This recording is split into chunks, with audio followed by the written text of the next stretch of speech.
Hi, this is Coty here with Flickwork, and I am sitting on the phone or via Skype right now with Christopher Kulovitz and Mike Coty of the GIFT Film Festival, JIFFD, right? That stands for Julien International Film Festival of Dubuque. And first of all, guys, thank you very much for being on the inaugural podcast on Flickwork. As you know, I know you're getting started. We're just getting started too, and we appreciate all the support you guys have given Flickwork to date, and hopefully it's the start of a beautiful relationship, or the continuation of one, right? Yes. We are happy to have Flickwork partnering with us on our inaugural year as well, and thank you for reaching out to us. We are proud to be your inaugural Flickwork Skype. That's awesome, and nepotism always is the best, right? Because as some Hawkeye viewers or listeners rather might notice, Mike Coty has the same last name as I do, and yes, we are brothers. So I'll put that out there so everyone knows. But it's been a great collaboration, and obviously, I have a history with you guys, obviously making films and being passionate about everything creative. So it's really kind of cool that we're both at this point that we're able to do something that is around the film industry, the film space, and very excited about your festival. Absolutely, and we're looking forward to where this festival is going to take us this weekend. We have a lot of exciting things going on, especially our Friday press conference. We have labs going on, panel discussions, and we're really looking to get some interesting people here from the industry to have some great conversation about film. Yeah, I want to get to that in a little bit about some of the folks you have coming out, because for an initial year or inaugural year of a film festival, you guys have really kind of knocked it out of the park. But let's back up for a second. So you guys, you're in Dubuque. We are. What in the world is Dubuque doing with the film festival? I'd love to hear about. I mean, obviously, I know you guys both live in the area, but how do you get a community like Dubuque to say yes to something like this? Well, we kind of just put it in motion and didn't really give them much of an option to say no. Christopher and I kind of decided this was happening, and we selected some people to get on board with us, and here we are. It's kind of like the old saying, Lou, ask for forgiveness, not permission. So that's kind of what we've done, and we had a great group of people behind us. We actually have Brad Parks, who just crept into our office. He's our board president. Say hi, Brad. They have photos of us. We have photos. Hey, Brad. Yeah. So we basically shamed everyone into it at some point and said, this is cool, this is great for Dubuque, and we all love film. But realistically, I think this town was waiting. I think we live in the tri-states where there's a huge impact of filmmakers and film all around this area. And we said, you know what? This area is thriving for something, and we need to create it. So Michael and I, following the success of Get Real and then the Canned Film Competition, decided what's bigger, what's more. And I told Michael one day, I think we need to do something larger, and I'm not sure he's going to ever forgive me.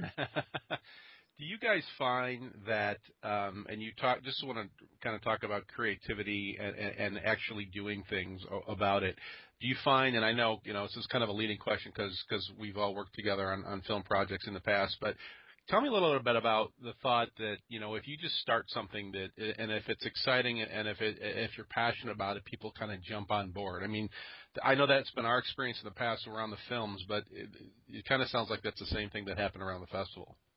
I think that's certainly accurate. Christopher and I have a great deal of enthusiasm for what we're doing. In fact, so much so that we've decided to put everything else on hold during the last year. So it's kind of like go broke or go home. And I think and we're going both. Right. The problem, you guys are already home though. That's the problem. We're there. We're just not home. So that's definitely, I think an energy and a vibe people have been catching on to. And the more we've gotten done over the last year, even for the naysayers who finally are going, oh, something's really happening. Our material, our propaganda has all hit in the last couple of weeks, and it's something tangible finally. And we're selling tickets, and people are starting to get excited about it. Very cool. So let's back up and talk about Julien International Film Festival. Why not just call it the Dubuque International Film Festival? Who's Julien? Is it a person? Is it a hotel? I mean, what is the reason for calling it the Julien International Film Festival? Okay, just quickly though, it's the Julien Dubuque International Film Festival.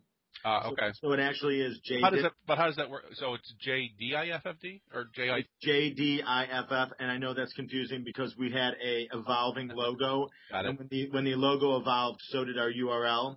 So we don't use really the acronym when we're speaking of it. We call it the Julien Film Festival. However, its true name is the Julien Dubuque International Film Festival. Got it. And to answer your question, once now that we've clarified the name, it came about. Basically, with Julien Dubuque was an amazing pioneer who settled here. He married an Indian woman, and he was very much on the forefront and a pioneer. He settled this area, and they named the town after him. So in his honor and in the exploratory nature of and theme of film, we decided that that would be the underlining current and theme of our festival, which is cinema exploration. There's always something, a call to action about exploring more, and we wanted to make sure that we did that with whatever it was the art scene and the cultural scene we were creating. So that's where the name came from, and you can call it JDIF, and that's fine, but we really don't use the acronym.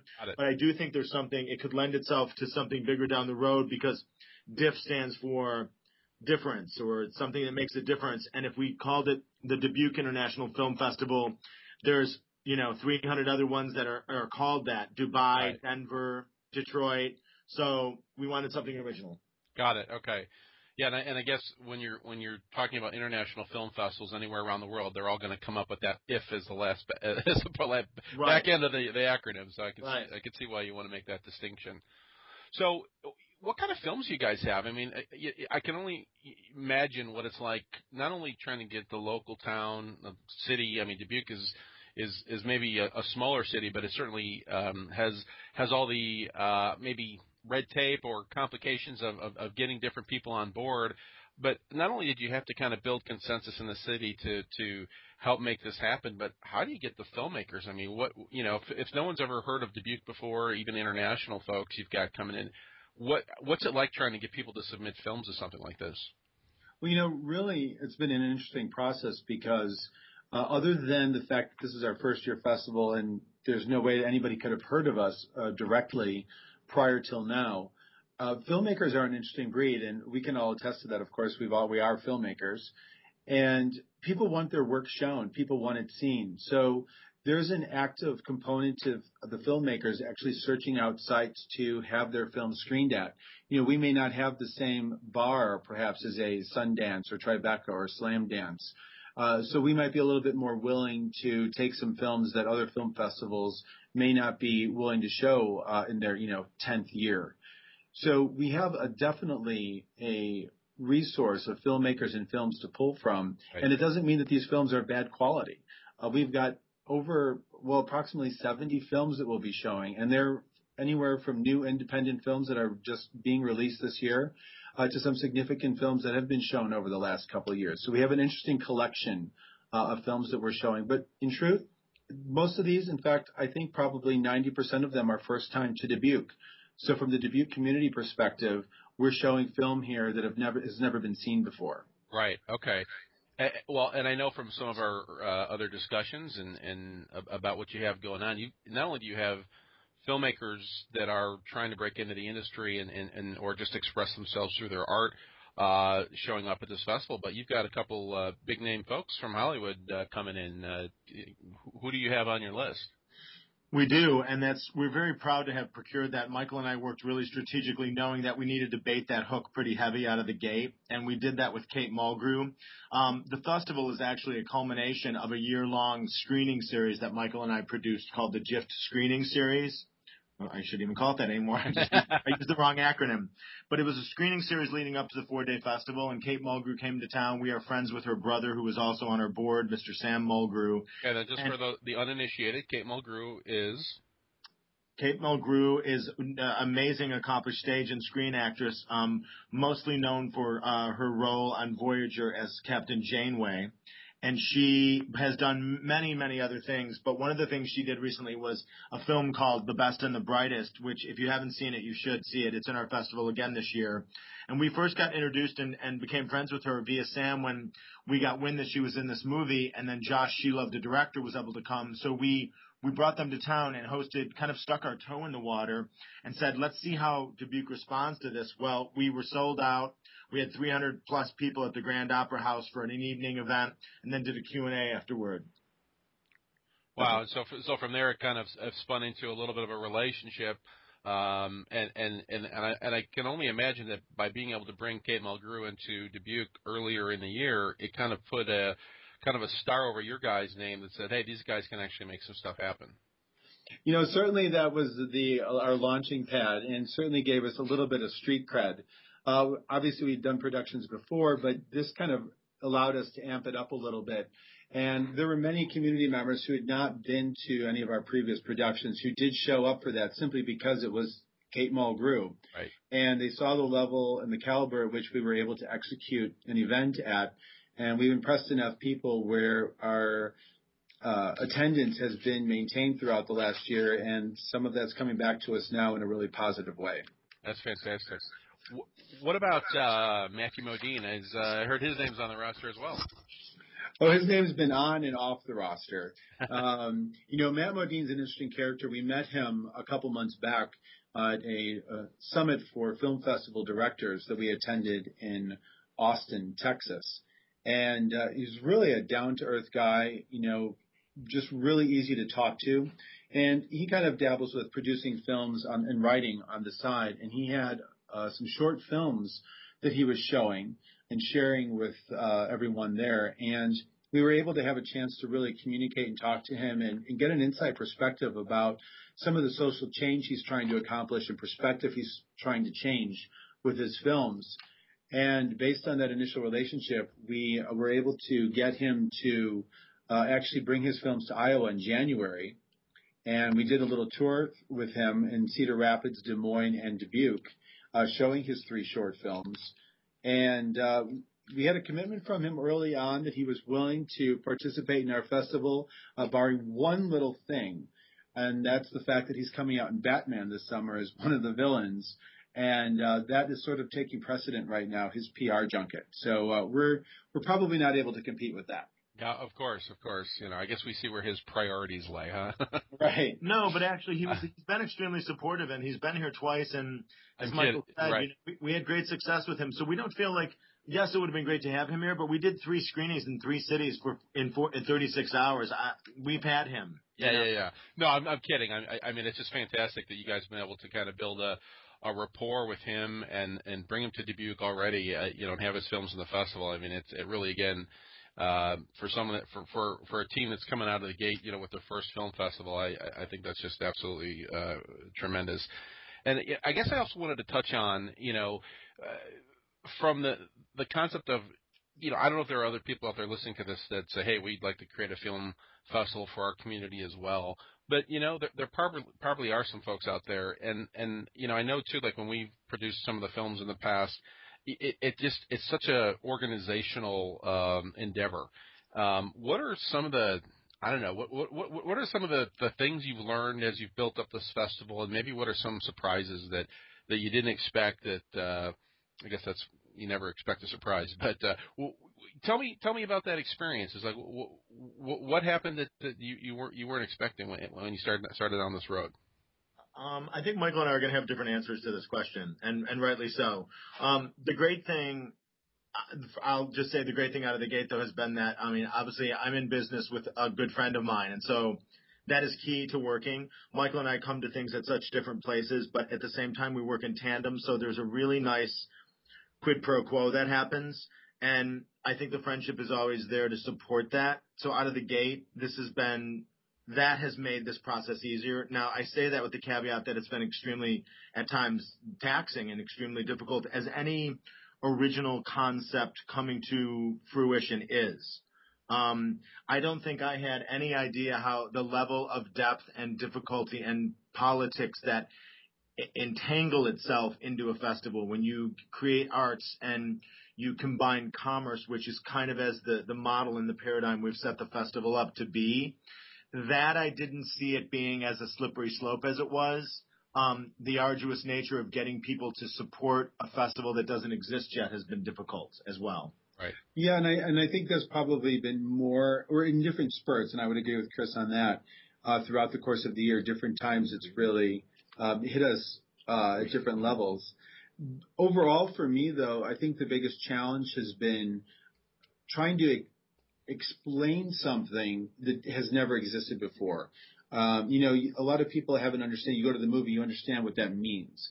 You tell people there's a music fest going on. People imagine bands going on, or people singing. Right. It's an easy component for people to get around and understand.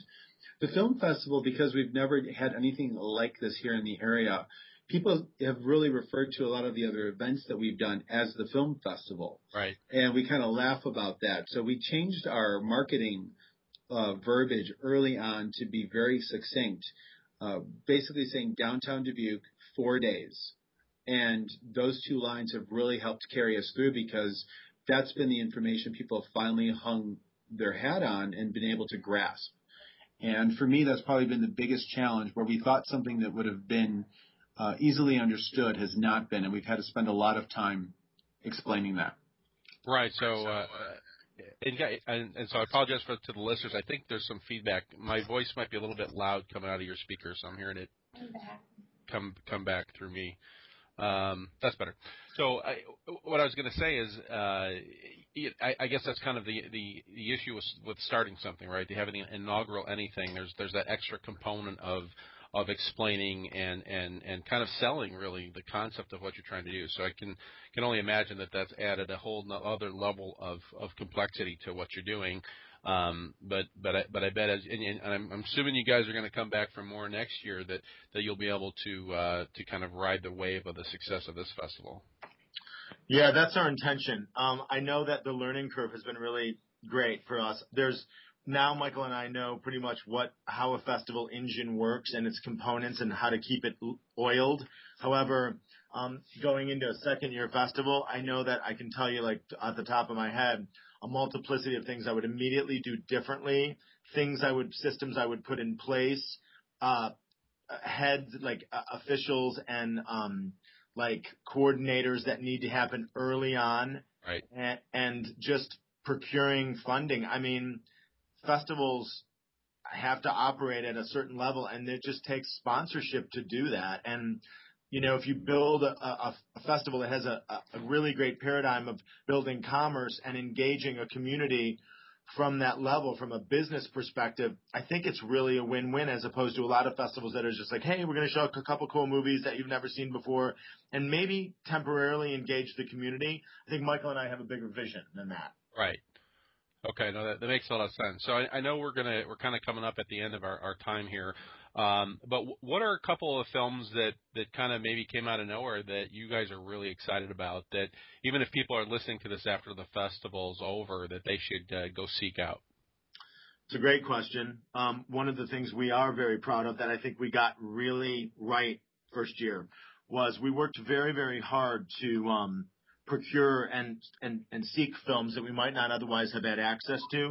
And early on, my team started calling me the film czar, and I took that very serious. And what I did was I started looking at what Dubuque would want to see and what our community would be comfortable with.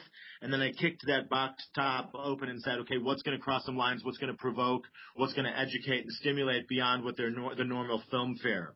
Some of the films we have that I think do that are an amazing documentary called Dolphin Boy that is about alternative healing therapies that recover a child who was so emotionally bullied that he became catatonic, and as a last resort they take him to a different town and they sink him into dolphin therapy to have him recover. And the story is remarkably inspiring, and it adds the human drama of what we do to each other and then building in an actual scenario of how animals can teach us how to live and heal ourselves. That's a remarkable story.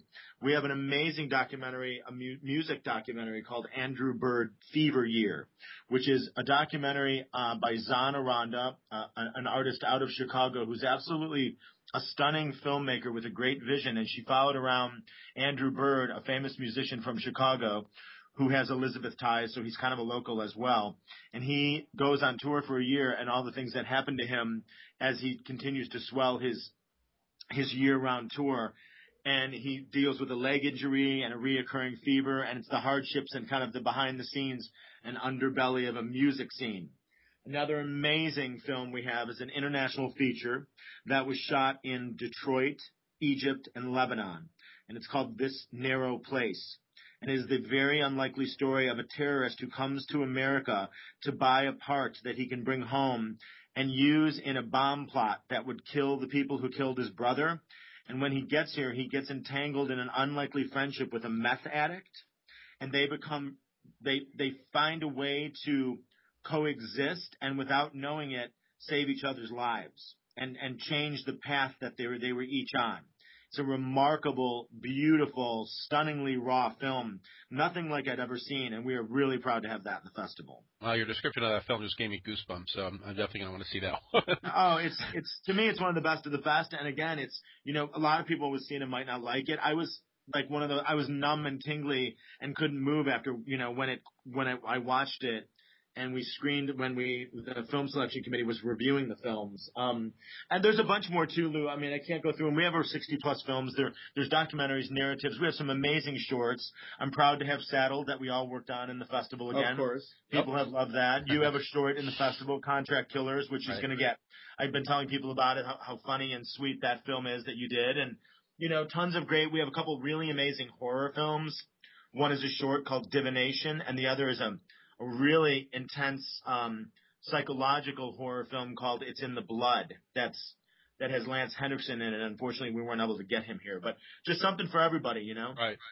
Well, definitely what I'd like to reserve the opportunity to talk with you guys after the festival's over and kind of get the aftermath, if you will, and hopefully we can get a couple of the filmmakers that were in the festival on a future podcast.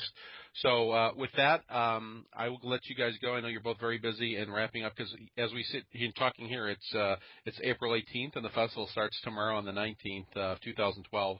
And I bet you guys are pretty tired but busy. So thank you again very much for taking time out of your schedule to share a little bit of the excitement and information about the JDIF or the Julien International Julien Dubuque International Film Festival. Let me get that right.